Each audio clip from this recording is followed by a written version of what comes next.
دەبواە لە دەی مانگ هەموو دەی مانجێک دەبێت لیستی موچە ئامادە بکرێ و ڕەوانی بەغداد بکرێ. ئەمە هەموو وزارەتەکانی عێراقیش دەگرێتەوە، چونکە ئەو فەرمانەی کە لە وزارەتی داراییەوە دەرچۆ بۆ هەموو وزارەتەکان دەبێت تا دەی مانگ هەموو پلەبەرزکردنەوە، هەموو استقطاعێک، هەموو مەسەلەن بۆ فەرمانبەرێک مۆڵەتی وەرگرتووە، ئەمانە هەمووی لەو دەڕۆژەیە کۆتایی پێبێ، واتە تا دەی مانگ هەموو لیستەکە ئامادە بێ.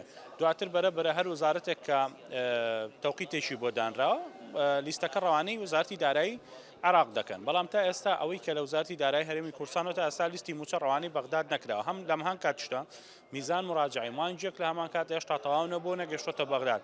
ئەمانە ئاراز ینی هۆکارەکەی ئەوە دەبێت کە لیستی موچەی یاخود موچەی مانجی دوو تۆزە دوا بکەوێت.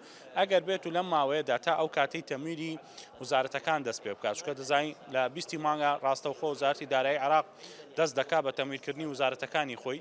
تا ئەم هەفتەیە تا لەم هەفتەیەدا ئەگەر لیستی موچەی مانجی دوو ڕەوانەی بەغداد نەکرێ، ئەوە بەتەکیدەوە موچەی مانجی دوو دواکەوێت. بۆیە هەرچی زۆر دەبێت وزارەتی دارایی حکوومەتی هەرێمی کوردستان کار لەسەر لیستی موچە بکە.